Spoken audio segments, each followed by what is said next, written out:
hoje você possivelmente... pode soltar o relógio aí? Oh, já soltou, tá bem, obrigado. Opa, nem comecei, já soltou. Você vai me ver mais ou menos como seu pai hoje. Viu? Você vai ver a figura do seu pai aqui, mas não sou seu pai não. Eu tenho o compromisso diante do Senhor de falar para vocês sobre a verdade da palavra. Eu preciso que você tenha muita atenção agora. Eu preciso que você... isso, olha, já fez isso, menina, o Torne já fez isso. Você põe o seu celular de barriga para baixo, sabe? Você desliga o som dele, eu vou precisar que você preste atenção, tá? Eu vou falar sobre um assunto, sobre determinação, sobre instabilidade. Eu quero que você abra em Isaías 33, versículo 6, que o Senhor fala sobre o que Ele tem para nós em Cristo Jesus. Diz assim: e haverá estabilidade nos seus tempos, abundância de salvação, sabedoria e conhecimento, e o temor do Senhor será o seu tesouro.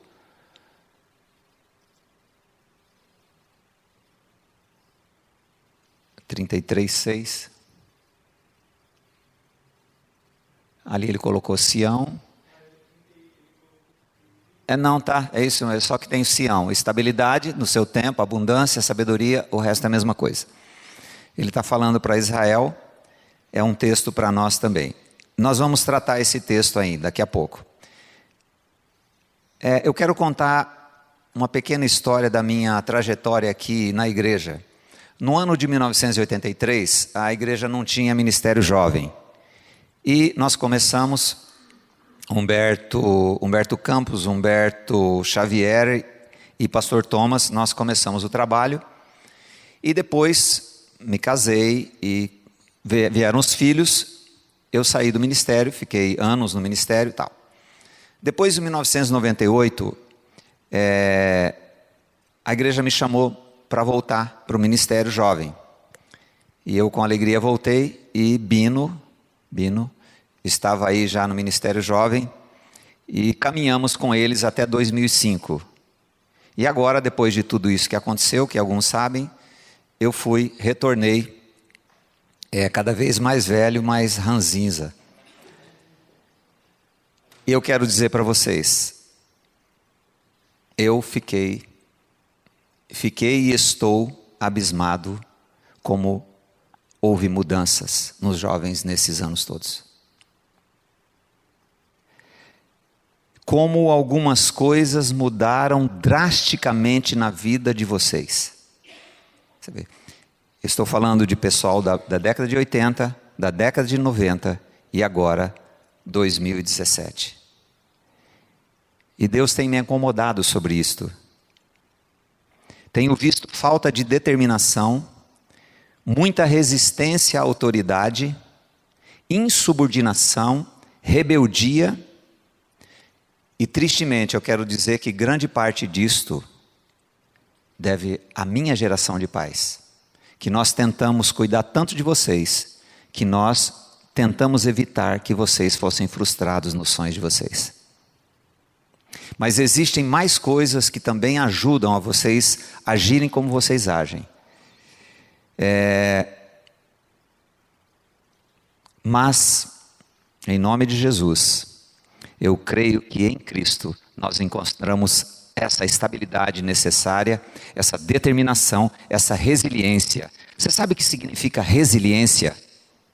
Você sabe o que significa resiliência? O que significa resiliência?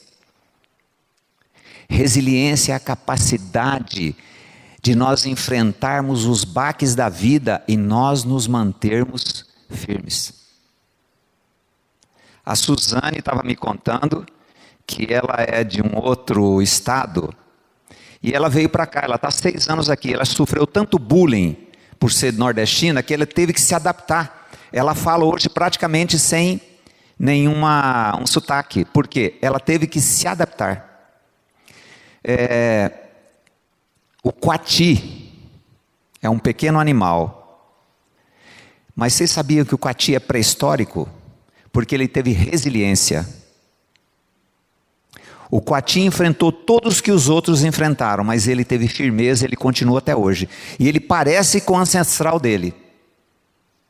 E o que aconteceu com os outros? Eu recebi uma história de uma ventania que passou numa região e arrancou árvores enormes. Mas não arrancou os bambus. Aí o escritor diz assim, por quê? Porque o bambu, ele soube controlar o vento, ele dançou para lá e para cá. Agora árvores enormes foram arrancadas. Você fala assim, puxa, mas esse bambu, o que ele tem? Porque ele é fino, ele dança com o vento e ele tem uma amarração por baixo que é incrível. Você arrancar uma muda, arrancar um bambu é serviço muito difícil. Eu já procurei fazer isso uma vez que eu fui viajar, eu não tinha onde dormir, eu tive que fazer uma cabana, igual Largados e Pelados com bambu. Certo? Bem, eu quero ler para vocês um artigo que saiu no jornal O Globo. Você tenha paciência e preste atenção. Por que os jovens de 20 e poucos anos andam tão imaturos? Esta é a pergunta que pesquisadores americanos da Universidade de Clark estão procurando responder. Como mostra esta matéria publicada no New York Times, nos Estados Unidos, a fase que vai dos 20 aos 30 anos começa a ganhar o nome de adolescência, ou época do bumerangue. Programas de televisão como o seriado My Daddy Says, é sobre um jovem que desiste dos empregos convencionais para virar blogueiro. Também tentam explicar o fenômeno. Por que está acontecendo isso com vocês? Uma nova pesquisa feita com 5.000 adolescentes mostra que o cérebro só chega à maturidade aos 25 anos. Antes deste levantamento, neurocientistas acreditavam que esta maturidade acontecia por volta dos 16 anos. O diretor do estudo, o médico Jay Didge, explica que enquanto o cérebro está amadurecendo, há mudanças significativas em áreas que controlam as emoções e as funções cognitivas. Você sabe o que é cognitiva? Sabe o que é cognitiva? Entendimento. Você ouvir uma coisa e saber o que a pessoa está falando. Você ler um texto e saber o que o texto está explicando. É um grave problema hoje, as pessoas não sabem ler as coisas, mas não sabem o que está escrito. Ela acha muito bonito. A esposa do pastor Glenn falou assim, olha, grande parte das pessoas acham maravilhosas as mensagens do Glenn, mas não sabe o que ele fala. Olha o nível que chega as coisas. E vamos dizer, a nossa igreja não é igreja assim, um nível tão baixo intelectualmente. Então ele está dizendo que durante esta formação, há também transformações impactantes no sistema límbico. O que é sistema límbico? O responsável basicamente por controlar as emoções e as funções de aprendizado e de memória, localizado nas estruturas do cérebro. Então os cientistas estão dizendo que esta geração tem problema de entender as coisas, fazendo que os jovens ajam sempre mais emocionalmente do que racionalmente. Porque o sistema, eu não sei se você vai reparar durante essas vezes que eu vim aqui, eu sempre vou falar alguma coisa de finanças. Como é que você tem que decidir uma compra? Você tem que decidir agora. O sistema, ele não quer que você pense, espera aí, eu vou comprar um carro, esse carro tem que ter gasolina, esse carro tem que ter seguro, esse carro tem que ter bons pneus, esse carro... Você não tem tempo de pensar, você nem quer pensar no assunto, você quer, sabe? Então, ele está dizendo isso, que vocês, jovens, agem emocionalmente. Emoção pura.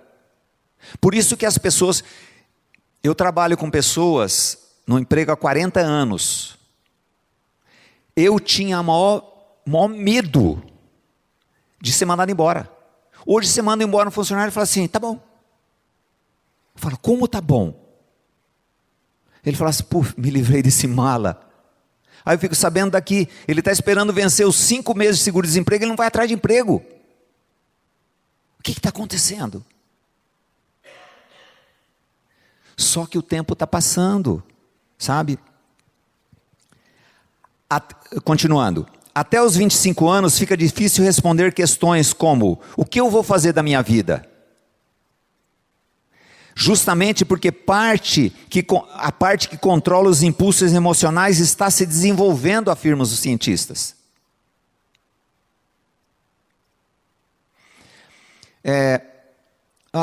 Você frequentava lá, por que você parou? Falei, um dia lá um pregador foi lá e falou uma coisa que eu não gostei.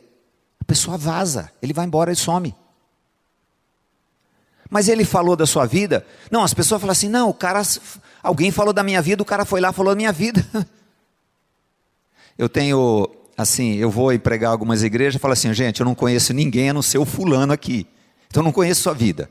Então se Deus falar com você, se eu escutar uma coisa que é com você, então você saiba que Deus está querendo despertar você. É o que eu estou falando para você. Deus está querendo despertar você para você sair. Eu chamo de caminho da vaca. Cadê o Renato? A vaca, ela anda... onde ela anda? No trilho. Porque faz um trilho, então ela vai. Quando vê, todas estão andando no trilho. E o sistema desse mundo quer que você ande no trilho. No trilho arquitetado não por Deus.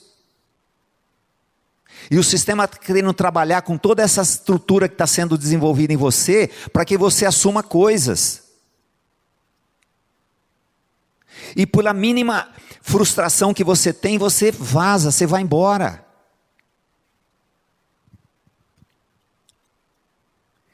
Estatísticas americanas mostram que até os 30 anos, os jovens costumam mudar de emprego pelo menos 7 vezes. Aí todo mundo fala assim, acabou aquele negócio de emprego. Hoje você faz uma coisa, faz outra e a pessoa vai embora. Mas eu encontro pessoas que têm 30, 40 anos, eles não têm espaço. Sem contar os de 50 que eu conheço. Estou lembrando um agora que tem 59. Ele não se ajeitou em lugar nenhum. O que você já fez? Eu fiz isso, fiz aquilo, fiz aquilo. O que você sabe fazer? Eu sei fazer isso, fazer aquilo. Eu falei assim, ele não sabe fazer nada. Ele não tem uma carreira. Ele não tem uma previdência. E o sistema está atropelando. Eu creio que vocês poderiam pensar seriamente sobre isto. 7 vezes. 2/3 saem de casa para morar com um parceiro ou com uma parceira, sem assumir um casamento. E 40% acabam voltando para a casa dos pais, após uma decepção amorosa ou profissional.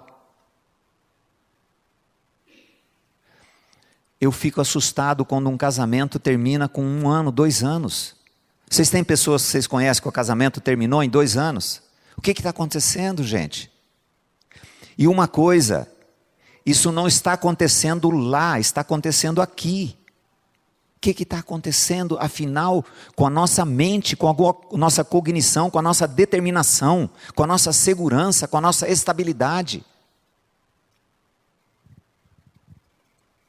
Na adolescência, os jovens ficam excessivamente focados em si mesmos. Diz Arnett, um dos cientistas, neurocientista. Costumam ter a visão excessivamente idealizada do futuro. É uma coisa assim, sabe, isso foi culpa nossa também. A gente falava assim, não, você vai conseguir, você é maravilhoso, você é sensacional, tudo que você vai fazer vai dar certo, tal. E tem uns que não tiveram essa chance, eu entendo isso, nem todo mundo teve isso. Mas aí, ele se dá de cara com um patrão, ele dá de cara com um professor que não está interessado em passar aquela aula só para ele receber o dinheiro, ele quer que você aprenda. Quais são os piores professores da sua escola? Existem escolas e escolas, né? Mas geralmente é aquele cara que quer que você aprenda. Pô, esse cara é chato, o outro é tão legal, solta a gente antes.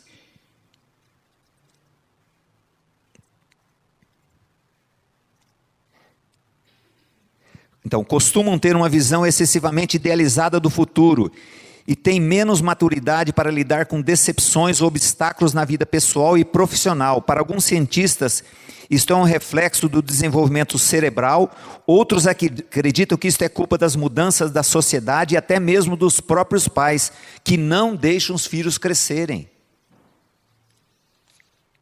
Eu tenho um amigo que ele não deixava o filho colocar o pé no chão. Até, eu tenho uma parente que, ela cuida muito bem do filho. O dia que ele vai lá, outro dia eu lambuzei ele de lama. A minha mulher falou, se você está louco, como é que esse menino vai chegar lá com a blusa tudo cheia de lama? Eu falei assim, quando ele vier aqui vai ser assim. E sabe onde ele gosta de ir? Na minha casa, na casa do tio. Imagina isso. Muitas perguntas ainda precisam de resposta, mas sem dúvida o início da vida adulta está em transformação. Os jovens de hoje não são iguais aos de uma década atrás ou duas, completa o neurocientista. Vocês fazem parte dessa geração. Idealizam muitas coisas. Eu sou um dos palestrantes você vai dar de cara comigo ainda, no curso de noivos. Há um sonho, há um romantismo em cima do casamento, que é natural, eu acho. O casamento tem que ter romantismo, né? Graças a Deus sou casado há 30 anos, eu gosto de romance. Mas tem um momento que o marido vai ter que ajudar a mulher. Só que a mulher tem que saber que o marido vai fazer outras coisas. Aí eu vejo as mulheres achando que o cara vai ter que fazer tudo o que ela faz, vai dar errado. E o cara tentando que a mulher seja o que a mãe dele foi, vai dar errado. Porque o príncipe, ele é educado para ser servido, e a princesa também. Aí os dois vão para o casamento para ser servido. O que acontece lá? Aí ela fala assim, ué, você não vai me servir? E ele fala assim, ué, mas você vai me servir. Por culpa dos pais, em parte também. Então, nós temos vários ideais de várias coisas que não vão acontecer. Mas nós temos um Deus que nos ama. E quer nos fazer ver a realidade da nossa soberba, da nossa insubordinação.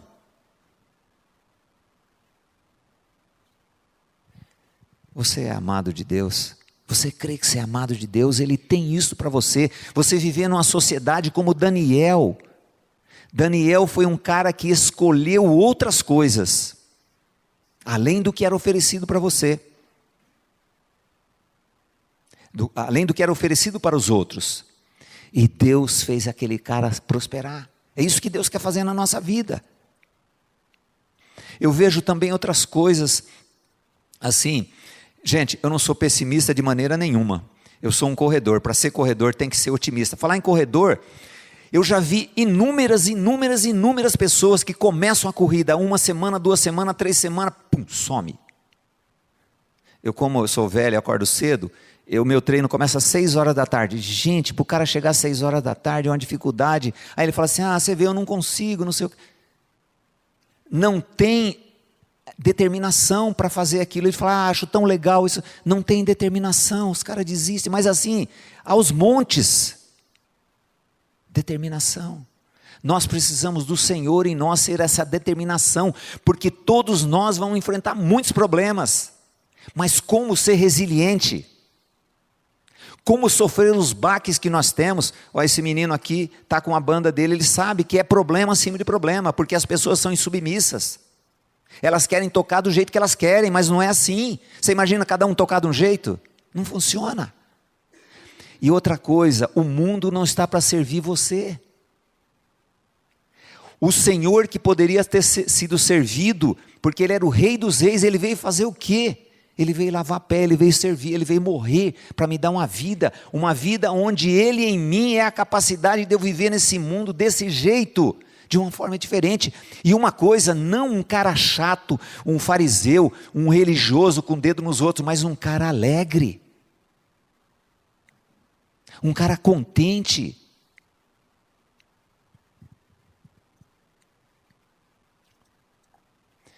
Eu quero que você pense isto. Você tem sentido isso? Você tem se sentido como narrado? Ou você tem visto nos seus amigos alguma coisa assim? Eu sempre falo com o meu funcionário, você consegue ver esse erro? Ele fala assim, não. Então está num estágio pior ainda. Igual o Masterchef, quando o cara lá, o Fogaça, fala assim, você gostou dessa comida? E a pessoa fala assim, eu gostei, só que está horrível.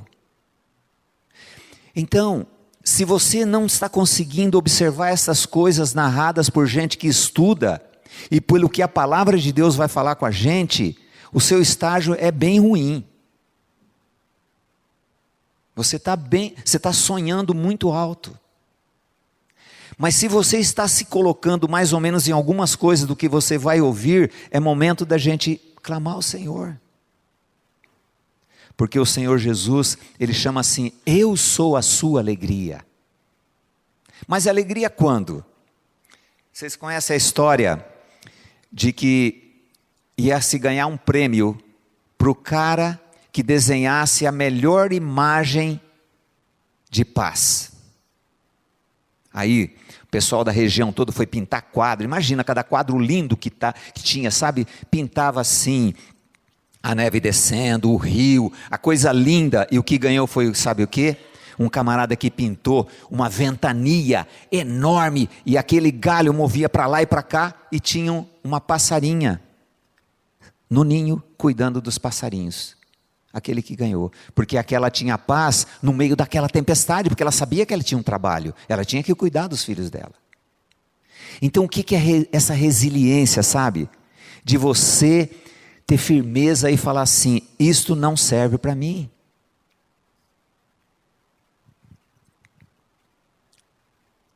Vejo jovens se desiludindo com a sua profissão, com a sua família, sem condições de suportar os dramas da vida, as frustrações no trabalho, até que se tornem profissionais reconhecidos. Para alcançar êxito, será preciso muito trabalho árduo, estudo, aperfeiçoamento, reciclagem. Poucos nascem para ser um Pedro Rezende. Pedro Rezende tem um aqui, tem outro lá. Agora aí nós vamos depender do Senhor. Falar, Senhor, eu preciso de Ti. Seja lá o que eu for fazer, sabe? Mas eu quero glorificar o Seu nome com aquilo que o Senhor me ensina a fazer, aquilo que eu sou chamado para fazer. Quantas pessoas se formam, nunca trabalham naquilo, erraram na profissão, ou às vezes tiveram um baque, lá tiveram um problema no primeiro emprego, largam e nunca mais vão exercer aquilo. Mas eles sonharam durante anos, sei lá o quê, e desistem. Um dia falando para jovens num local, no outro dia a mãe me ligou super brava e disse assim, por que você foi falar para o meu filho para abandonar a faculdade? Eu falei, não falei nada disso. Não, ele fazia geografia, fez geografia, né?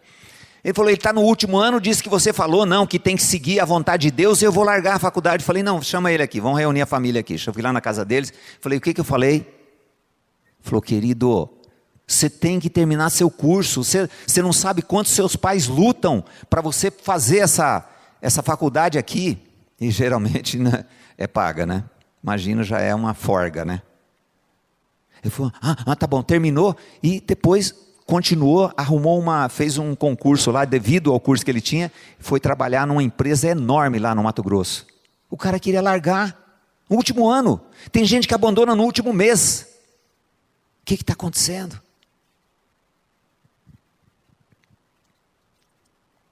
Sem determinação e capacidade de suportar pressões, certamente vamos querer desistir dos casamentos quando surgirem os primeiros problemas. E muitas coisas que acontecem na nossa vida têm um motivo. Precisamos crescer. Ninguém vai ser um corredor se ele falta ao treino, se ele não come como tem que comer. Sabe, se ele não faz os exercícios, ele nunca vai ser um corredor. Ele nunca vai ser um escritor, ele nunca vai ser um arquiteto, ele nunca vai ser um personal trainer, ele nunca. Sempre vai ser um meia boca, que empurra com a barriga. E como ser isto se nós cremos que Cristo é a nossa vida? Se nós cremos que nós somos cristãos, como que nós vamos ser péssimos profissionais? Precisamos da vida de Cristo. É urgente. Diante de um diagnóstico deste para mim, a inteligência me manda tomar uma posição ao encontro do problema. Certo? O médico diz assim, olha, você precisa parar de fumar, senão você vai morrer. Eu conheço um cara que ele tem diabetes, ele tem 140 quilos, e ele fala assim, eu não vou parar de comer doce. É inteligente? Não é. Então, diante de um diagnóstico que é para nós, a nossa cognição, a nossa inteligência diz assim, eu preciso tomar uma posição. Mas você vai tomar uma posição quando? O tempo passa. Hoje eu conversei com um jovem, falei, quantos anos você tem? Ele falou, 30 anos. Eu falei, 30 anos. É preciso tomar uma posição. Eu vou tomar semana que vem. Nós precisamos da graça. Porque a gente tem uma soberba de achar que do jeito que vai, a gente vai conseguir. Não vai conseguir. Vai conseguir uma coisa tão medíocre e saber que o Senhor conhece a gente quando a gente era informe dentro da barriga da nossa mãe.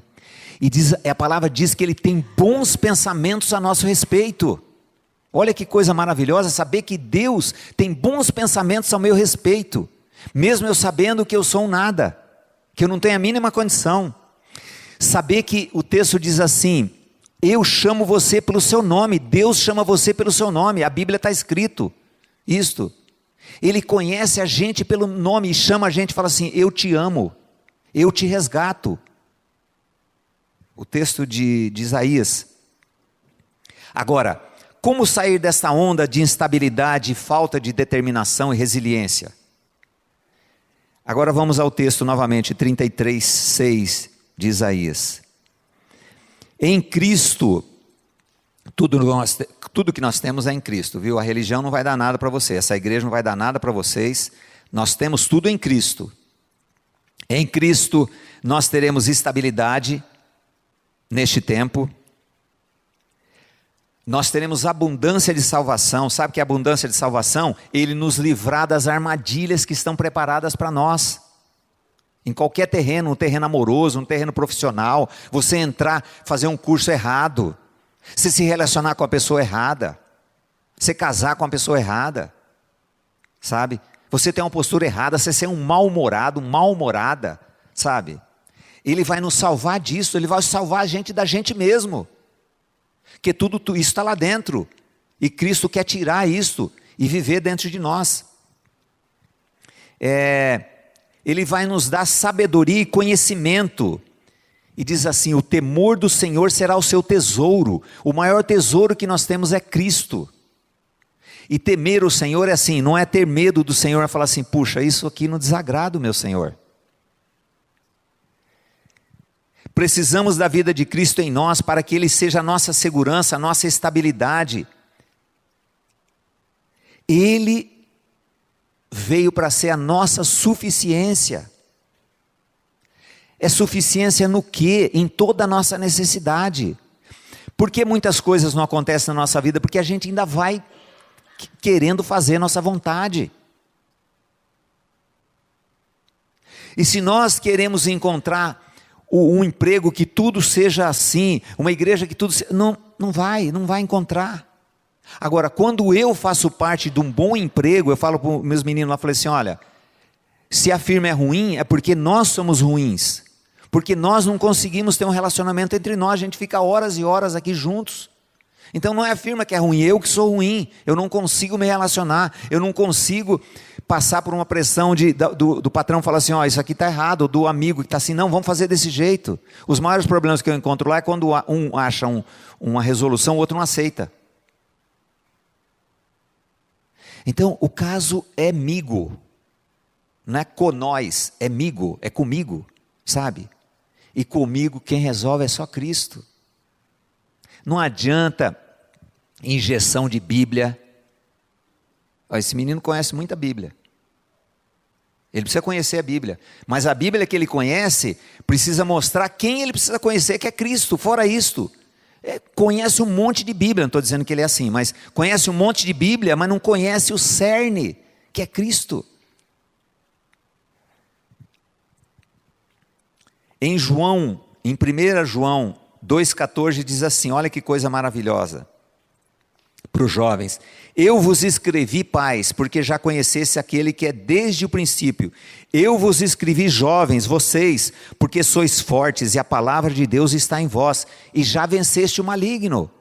Olha que promessa que o Senhor tem para nós, para que o maligno não tenha poder sobre nossa vida, porque nós travamos uma luta diária com essa situação. Eu vou viver conforme eu quero, conforme eu penso, ou vou depender do Senhor? E sozinho dá tudo errado. Dá certo por um tempo, mas depois se mostra tão... E uma coisa, a gente não vai ser feliz, viu? Não vai ser contente. Ah, eu sonhei tanto com isso, né? Quantas coisas nós já sonhamos com isso? Ah, se acontecesse isso, mas acontece depois, parece que é tão... Sabe?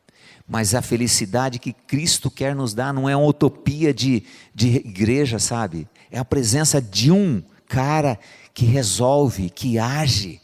Maravilhoso. Porque jovens, vós sois fortes e a palavra de Deus está em vós. Então a palavra em nós, a pessoa, o verbo que é Cristo em nós é a força de nós resistirmos contra esta instabilidade. Nós precisamos de Cristo sendo o nosso tudo. Ele é a nossa força, Ele é a capacidade de sair do modo automático, de sair da tendência imposta pelos pais ausentes, pelo sufoco desse tempo. Só Ele. É preciso que você fale com Deus, que você ore, que você coloque as suas indecisões, seus medos. Todos nós temos medos. O medo foi implantado quando entrou o pecado. Adão não conhecia medo, mas quando entrou o pecado, ele falou assim, eu tive medo e me escondi. E a gente vive se escondendo de quem a gente realmente é. E Deus diz assim, eu resisto ao soberbo, dou graças aos humildes. Agora nós não somos humildes, nós somos soberbos. Nós achamos que sabemos as coisas, que nós vamos controlar bem. A gente fala para o pai, fala assim, deixa comigo que isso eu sei que vou fazer. Meu irmão falava assim, pai, deixa que eu sei o que eu vou fazer. Morreu de AIDS, drogado, tristemente. Quando meu pai falou assim, meu filho, para de fumar. Não, pode deixar, pai, eu sei o que eu estou fazendo, já sou de maior. Misericórdia.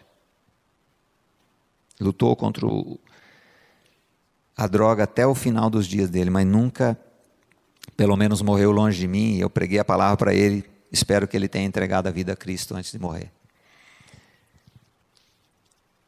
Agora, de maneira prática, é necessário que você, uma das orações que você pode fazer é assim, Pai, cuida de mim,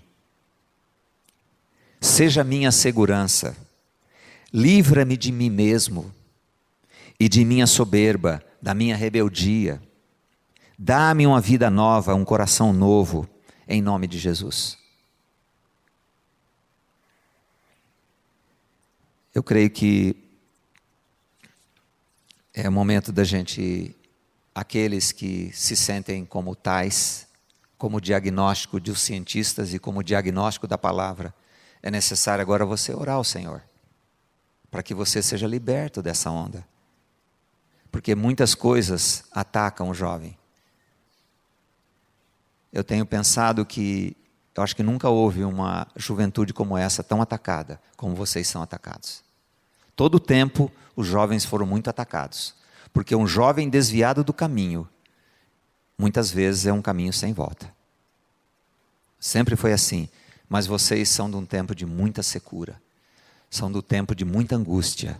São de um tempo de muita perseguição. Então é necessário que você fale com Deus, sabe? Eu sei que tem pessoas aqui que nunca falaram com Deus. Mas como é? As pessoas perguntam, como é que eu oro? Você fala com Deus. Você não precisa ter uma oração produzida, né? Como a gente escuta algumas. Você precisa falar com Ele. Falar com Ele e falar assim, tem misericórdia de mim. eu me encontro em algumas coisas dessa, ou não me encontro em nenhuma dessas, né? Como eu disse, é a pior situação, né? Que aí não tem noção de nada do que está acontecendo mesmo. Então falar com Ele, falar, Senhor, tem misericórdia da minha vida. E saber que nós somos amados de Deus. Saber que tudo nós temos em Cristo. Eu lembrei de uma história de um homem que pregava para os filhos, e ele tinha muito dinheiro, né? E ele, antes de morrer, deu as coisas para os outros e deu 2 Bíblias para os filhos, né? Uma história que muita gente sabe, mas ela é bem interessante nesse aspecto. E os filhos falaram assim, puxa, que camarada miserável, né? Me dá uma Bíblia, né? E eu achava que eu ia receber tanta coisa, né? E ficaram, e nunca se importaram de abrir aquela Bíblia, que a Bíblia não tinha nada para eles, né? E um deles, um dia, estava muito em aperto, né? E falou assim, poxa, vou pegar essa Bíblia, ver se tem alguma coisa. Quando chegou, a Bíblia tinha um tesouro dentro. Só que ele demorou tanto tempo que aquilo que tinha ali dentro não valia quase nada. Então nós temos o Senhor, que é um tesouro. É um tesouro que está aí, e Ele diz assim, vinde a mim, você precisa vir. Ele chama, Ele nos constrange, Ele fala assim, vinde a mim. E ninguém vai a Ele se não for chamado, viu? Eu fui a Cristo porque eu achei que eu era chamado, ninguém, não tem mérito nenhum. Quem vai a Cristo é porque foi chamado. Foi incomodado pelo Espírito, sabe? Então é necessário que a gente vá a Cristo, atenda o chamado e fala assim, eu quero fazer parte daqueles que creem no Senhor, cristãos verdadeiros. Cristãos são aqueles que têm a Cristo.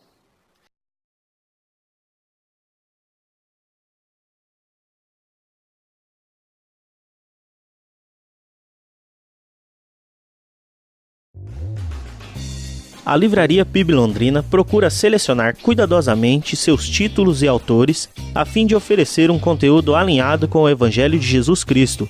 Bíblias, livros de teologia, devocionais, literatura infantil, biografias, comentários bíblicos e muito mais. Dispomos também de um acervo de CDs e DVDs das mais de 5.000 mensagens ministradas na Primeira Igreja Batista em Londrina. Visite a Livraria PIB Londrina e conheça ainda mais. Livraria PIB Londrina, de segunda a sexta, das 13h30 às 18 horas. Endereço na Avenida Paraná, 76A, próximo ao Calçadão, bem no centro de Londrina. Ligue para 3372-8921 ou acesse o site www.livrariapiblondrina.com.br.